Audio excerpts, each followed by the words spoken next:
Olá, meu nome é Joyce Cruz Leão Guedes, sou fonoaudióloga, especialista em linguagem e intervenção precoce, com métodos de intervenção precoce para autismo. Hoje, através do convite do Tribunal de Justiça do Amazonas, com muito prazer estou aqui para falar da campanha Abril Azul e falar principalmente sobre diagnóstico e intervenção precoce. É muito importante esse tema e a discussão sobre isso porque o autismo está cada vez mais presente na nossa sociedade.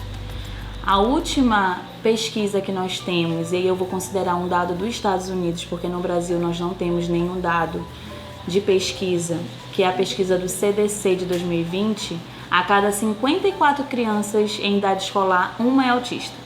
Então, provavelmente, se você ainda não tem, logo você terá alguém próximo a você, algum vizinho, alguém familiar, um filho, um sobrinho. Por isso, nós precisamos falar sobre o tema, não só nesse mês, mas principalmente nesse mês, chamar a atenção de todas as pessoas para falar sobre o autismo, entender o que é o autismo, saber reconhecer o autismo. E por que tudo isso é importante? Porque a pessoa que tem um transtorno do espectro autista, ela precisa de intervenção precoce para que a possibilidade dela se desenvolver seja muito maior. Sem a intervenção precoce, todo o tratamento fica prejudicado. E quando se fala de intervenção precoce, se fala de iniciar antes dos 2 anos, até no máximo 5 anos. Por quê? Porque a gente tem, dentro da neurociência e do estudo da neurociência, o que nós chamamos de neuroplasticidade, que é a capacidade do cérebro de formar novas conexões. Quando a gente está falando de cérebro, a gente está falando que quanto mais nova a criança é, mais possibilidade ela terá de formar novas conexões, de formar novas sinapses, que são novas formas de conhecimento. Então, se a criança não tem adquirido dentro do seu neurodesenvolvimento habilidades, conforme ela tenha esse estímulo, ela vai conseguir essas habilidades, mas isso precisa ser de forma precoce. Uma criança que com 2 anos aprende através de um estímulo algo em 1 hora, com 12 anos ela precisará de 1 ano para aprender. Então isso nos mostra da importância da intervenção precoce. E para haver intervenção precoce, a gente precisa de diagnóstico precoce. A gente precisa que os pais, principalmente que estão próximos a essa criança, percebam que tem algo dentro do desenvolvimento que está com atraso, que tem alguma alteração e procure o mais rápido possível uma avaliação.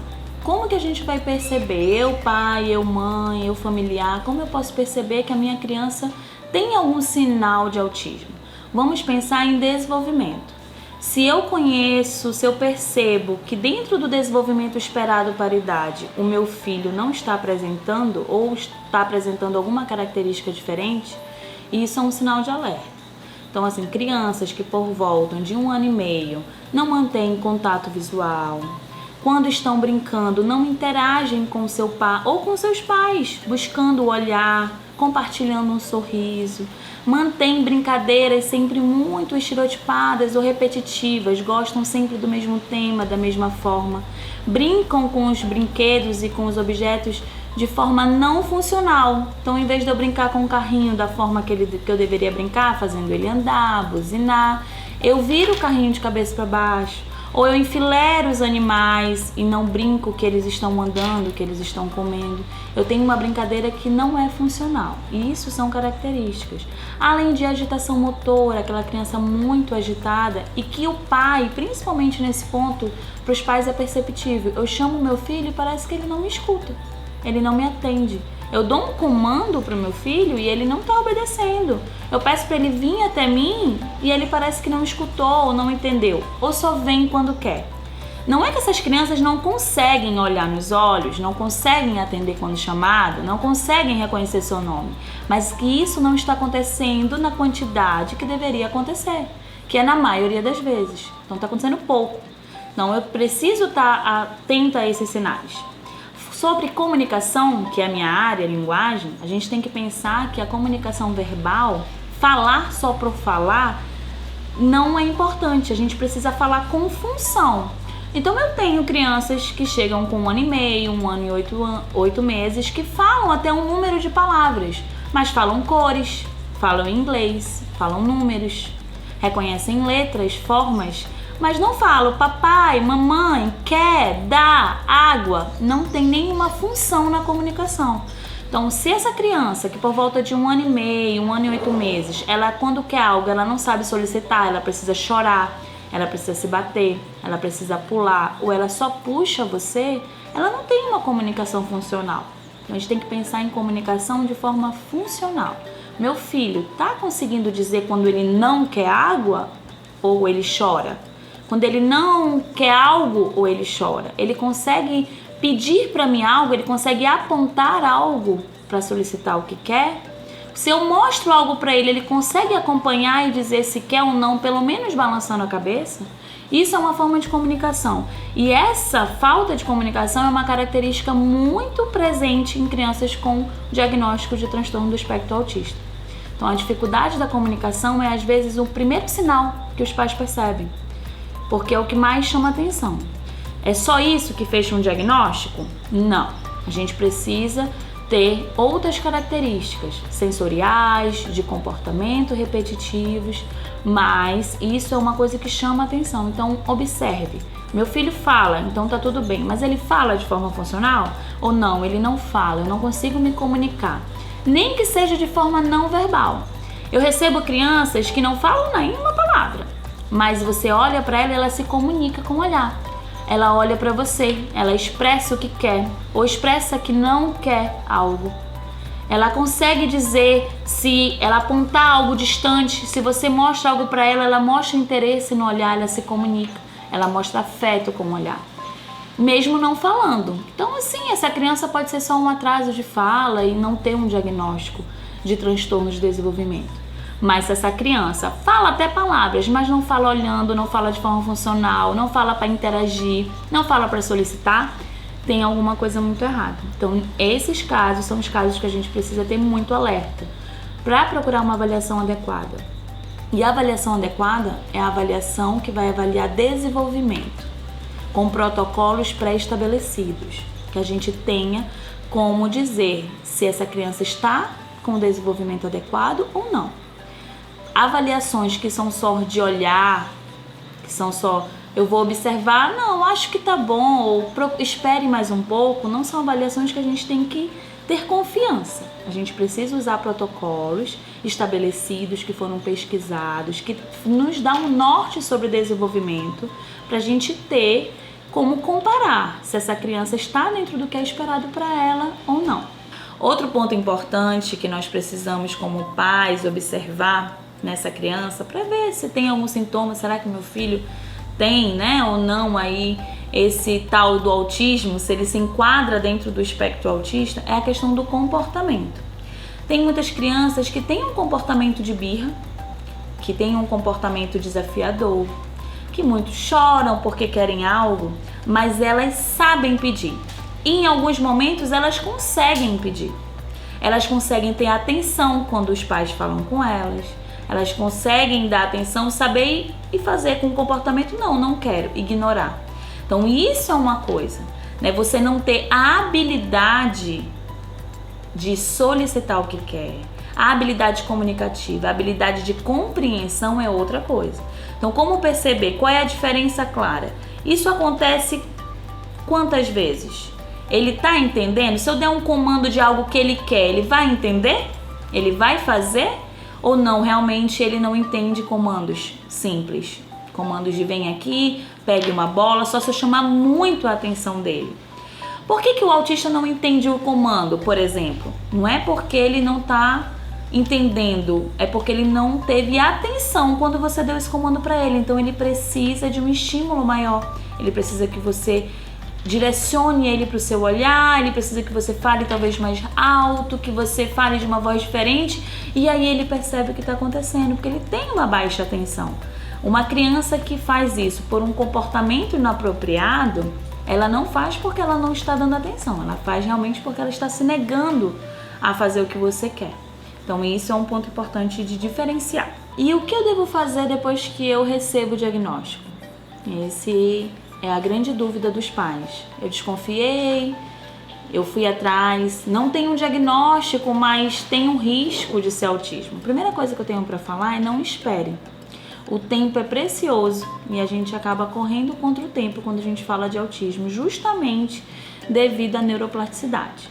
Então, por mais que você tenha uma dúvida, é melhor pecar pelo excesso. Comece o quanto antes as estimulações. E quando a gente fala em tempo, a gente tem que usar esse tempo a nosso favor. Então, a estimulação para autismo, o tratamento que é reconhecido através de pesquisas sérias, robustas, em nível internacional, é o tratamento intensivo, precoce e intensivo. Então, o que as pesquisas hoje têm mostrado como comprovação? Que o tratamento tem que ser no mínimo de 15 horas semanais para a gente conseguir ter intensidade. Imagine que você vai para uma academia, vai malhar e você quer desenvolver um músculo. Se você malhar uma vez por semana, 40 a 50 minutos, que resultado você vai ter? Se você tiver uma intensidade no seu treinamento, você vai ter um resultado diferente.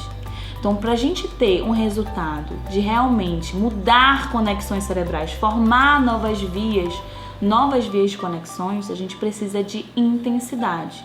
Então, é importante que, primeiro, essa terapia seja intensiva e seja estruturada, que você saiba o ponto de partida e os objetivos e que eles sejam bem traçados. Então, que a família principalmente entenda qual é o primeiro objetivo do tratamento, o que eu devo fazer e faça isso também de forma intensiva em casa. A intensidade, ela conta principalmente com o apoio familiar, porque é em casa, além das terapias, que você vai conseguir dar a intensidade que essa criança precisa.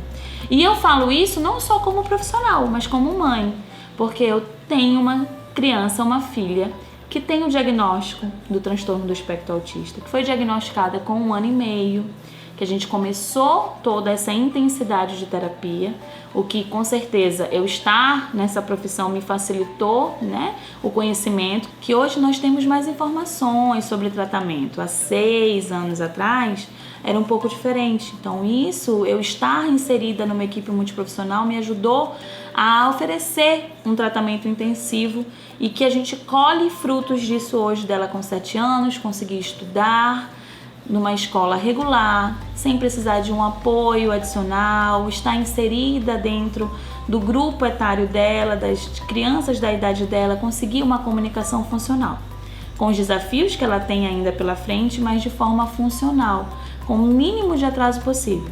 E com certeza a intensidade do tratamento, um plano estruturado fez toda a diferença. E é o que faz diferença também em todos os outros pacientes que têm essa oportunidade. Então, se você pai, você mãe, financeiramente é difícil manter isso, mas hoje a gente tem meios através de plano de saúde, e se você não tem, seja você o assistente terapêutico do seu filho. Peça para que aquele terapeuta que você só consegue pagar 1 hora de terapia, ele treine e faça de forma intensiva essa terapia na sua casa, com toda a sua família, porque essa é a única forma que a gente tem de oferecer um tratamento que a gente sabe que tem qualidade e que vai ter resultado, devido à intensidade do tratamento. Então, a última dica que eu posso dar é: procurem, sempre que tiver dúvidas, avaliações com profissionais competentes. Procurem equipe que saiba realmente diagnosticar, aplicar protocolos de referência e tratamento também de referência, para que você possa oferecer para o seu filho a melhor forma dele se desenvolver. O autismo não tem cura, ele tem tratamento, mas ele não tem cura porque isso não é uma doença. A pessoa com o transtorno do espectro autismo, ela tem características que são únicas, que a fazem diferente. O que a gente precisa se preocupar é com os atrasos que vêm acompanhado do transtorno. Então, se meu filho tem atraso, eu preciso oferecer para ele estímulo para que esses atrasos cessem o mais rápido possível. Agora, se ele só tem características e está conseguindo acompanhar todos os marcos do seu desenvolvimento, são características dele.